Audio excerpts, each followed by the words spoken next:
आकाशवाणी भोपाल से प्रस्तुत हैं प्रादेशिक समाचार।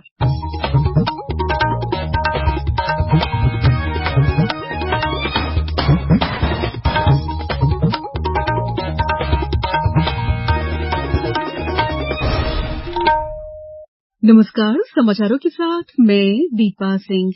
सबसे पहले मुख्य समाचार। कुनू राष्ट्रीय उद्यान में कल छोड़े जाएंगे दक्षिण अफ्रीका से लाए जा रहे 12 चीते। चिकित्सा शिक्षा मंत्री विश्वास सारंग के साथ चर्चा के बाद चिकित्सा महासंघ ने हड़ताल समाप्त की।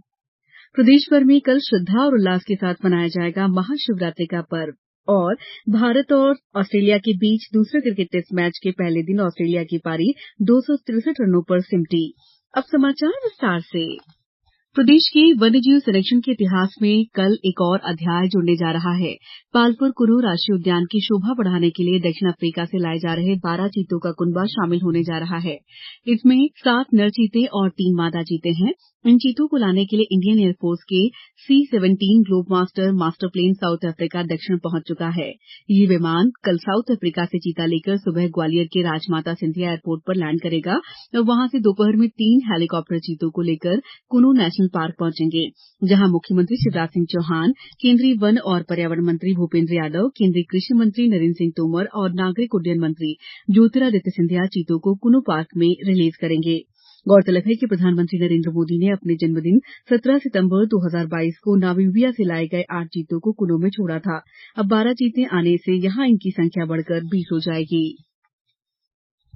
चिकित्सा शिक्षा मंत्री विश्वास सारंग के साथ चर्चा के बाद चिकित्सा महासंघ ने हड़ताल खत्म कर दी है। श्री सारंग ने चिकित्सा महासंघ के वरिष्ठ पदाधिकारियों के साथ बैठक की।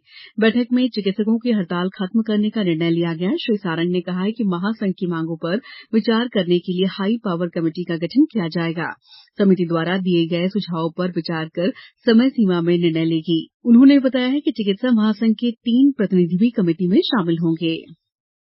National master plan for multi modal connectivity की एकीकृत योजनाओं के क्रियान्वयन के लिए स्टेट लेवल टेक्निकल सपोर्ट समिति का पुनर्गठन किया गया है। समिति में अध्यक्ष सहित 7 सदस्य और अन्य विशेष आमंत्रित सदस्य शामिल किए गए हैं। इसका उद्देश्य पीएम गतिशक्ति योजना में डिजिटल प्लेटफॉर्म, बुनियादी ढांचा और कनेक्टिविटी की एकीकृत योजनाओं पर अमल करना है। समिति के अध्यक्ष प्रबंध संचालक MP industrial development corporation limited Bhopal को समिति का अध्यक्ष बनाया गया है। दिल्ली में चल रहे आदि महोत्सव में मध्यप्रदेश की समृद्ध जनजातीय कला, संस्कृति और धरोहर का प्रदर्शन भी किया जा रहा है। प्रदेश के विभिन्न क्षेत्रों से आए जनजातीय शिल्पकारों ने बैगा मुखौटे, मशरूम कलाकृतियां, अगरिया लौह शिल्प, झाबुआ गुड़िया, भील आभूषण और गोंड पेंटिंग के स्टॉल लगाए हैं। मृगनयनी एम्पोरियम और पारंपरिक शिल्पकारों द्वारा चंदेरी, महेश्वरी और बाघ हैंडलूम के स्टॉल भी लगाए गए हैं। महोत्सव में प्रदेश के वनोपज और जनजातीय समुदाय द्वारा उपजाए जाने वाले पोषक अनाज श्री अन्न की भी बिक्री हो रही है। दिल्ली स्थित मेजर ध्यानचंद राष्ट्रीय स्टेडियम में आदि महोत्सव 16 से 27 फरवरी तक चलेगा। प्रधानमंत्री नरेंद्र मोदी ने कल महोत्सव का उद्घाटन किया था।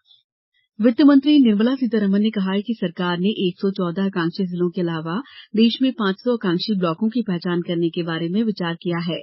उन्होंने कहा है कि विकास की गति बनाए रखने के उद्देश्य से बजट में न केवल पूंजीगत व्यय के लिए 10 लाख करोड़ रुपए का आवंटन किया गया है, बल्कि राज्यों को पूंजीगत संपत्ति बनाने में अधिक धन आवंटित करने पर भी बल दिया गया है। उन्होंने कहा कि भारत की विकास यात्रा में पिछड़े और वंचित वर्गों को शामिल करने पर भी बल दिया गया है। समाचारों में वक्त है ब्रेक का। ये समाचार आप आकाशवाणी भोपाल से सुन रहे हैं। हमारे समाचारों को अब आप कभी भी और कहीं भी अपनी सुविधा के अनुसार सुन सकते हैं। ये समाचार बुलेटिन YouTube, ट्विटर और फेसबुक पर AIR न्यूज भोपाल पेज पर भी सुने जा सकते हैं। इसके अलावा आप हमारी वेबसाइट newsonair.nic.in पर अथवा AIR न्यूज ऐप पर भी समाचार सुन सकते हैं। ब्रेक के बाद समाचारों में आपका एक बार फिर स्वागत है। भगवान शिव को समर्पित पर्व महाशिवरात्रि कल प्रदेश भर में श्रद्धा और उल्लास के साथ मनाया जाएगा। इस अवसर पर मंदिरों में भक्तों की भारी भीड़ उमड़ेगी। इस पर्व के लिए राज्य के सभी प्रमुख शिव मंदिरों में विशेष साज सज्जा की गई है। कई जगह भव्य शिव बारात का आयोजन भी किया जाएगा। खंडवा जिले के ओमकारेश्वर ज्योतिर्लिंग में कल सुबह 3 बजे से मंदिरों के पट खुल जाएंगे। महाशिवरात्रि पर्व 20 फरवरी तक जिले में मनाया जाएगा। महाशिवरात्रि पर्व पर ओमकारेश्वर में लगभग 2 लाख से अधिक श्रद्धालुओं के आगमन की संभावना है। देवास के प्राचीन महाकालेश्वर मंदिर, नेमावर के सिद्धनाथ महादेव, बगली के जटाशंकर मंदिर, करनावत के कर्णेश्वर मंदिर, सोनकच्छ के पिपलेश्वर मंदिर में भी खास प्रबंध किए गए हैं। शिवपुरी के प्रसिद्ध सिद्धेश्वर महादेव मंदिर में भक्तों की भीड़ को देखते हुए जिला प्रशासन के द्वारा आवश्यक इंतजाम किए गए हैं। बैतूल जिले के सालबर्डी में आयोजित होने वाले मेले में आवश्यक इंतजामों की व्यवस्था सुनिश्चित करने के लिए आज अधिकारियों ने मेला स्थल का निरीक्षण किया। B20 सत्र में भागीदारी करने के लिए कई विदेशी प्रतिनिधि इंफॉल पहुंच चुके हैं। B20 वैश्विक व्यावसायिक समुदाय के लिए G20 का आधिकारिक संवाद मंच है। राजदूतों, 24 राजनयिक और 26 विदेशी व्यावसायिक प्रतिनिधियों के साथ विश्व भर के 23 देशों के प्रतिनिधि इसमें भागीदारी करेंगे। मणिपुर आज से इस 3 दिवसीय कार्यक्रम की मेजबानी कर रहा है। मणिपुर की यात्रा के दौरान प्रतिनिधि राज्य के ऐतिहासिक और पर्यटन स्थलों का भी दौरा करेंगे। नगरीय विकास और आवास मंत्री भूपेन्द्र सिंह ने आज सागर में सांसद क्रिकेट ट्रॉफी 2023 टूर्नामेंट का शुभारंभ किया। उन्होंने बताया कि स्मार्ट सिटी प्रोजेक्ट के शेष बचे हुए विकास कार्यों को पूरा करने के लिए 99 करोड़ रुपए स्वीकृत किए जा रहे हैं। श्री सिंह ने इस कार्यक्रम में सागर सिटी स्टेडियम के लिए 2 roller, grass cutter machine, electronic scoreboard और स्टेज निर्माण के लिए स्वीकृति भी दी है।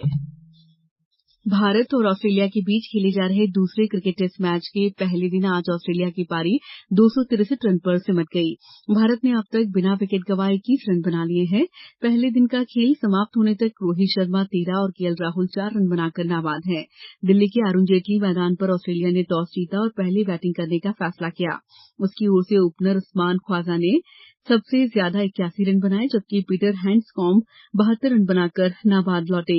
कप्तान पैट कमिंस ने 33 रन का योगदान दिया। भारत की ओर से मोहम्मद शमी ने सबसे ज्यादा 4 विकेट लिए। आर अश्विन और रविंद्र जडेजा को 3-3 सफलताएं मिली। अब कुछ समाचार संक्षेप में। देवास में एनीमिया फॉलोअप जांच सह विटामिन ए अनुपूरण अभियान दस्तक का द्वितीय चरण का आयोजन 9 मार्च तक किया जा रहा है। खरगोन में विकास यात्राओं के दौरान अब तक करीब 41 करोड़ रुपए के 543 लोकार्पण और 32 करोड़ रुपए के 274 लोकार्पण के कार्य हुए हैं।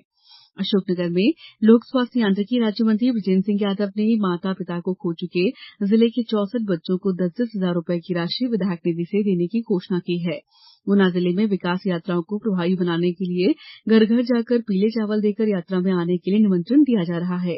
बैतूल में जिला खेल और युवा कल्याण विभाग में प्रशिक्षण प्राप्त कर खेलो इंडिया के हॉकी खिलाड़ी योगेश कुंडे और विशाखा लिखितकर ने कलेक्टर और पुलिस अधीक्षक से भेंट की। एरो इंडिया शो आज बेंगलुरु में समाप्त हो गया है। इस विशाल कार्यक्रम में 98 देशों ने हिस्सा लिया। इस बुलेटिन में इतना ही। दीजिए इजाजत। नमस्कार।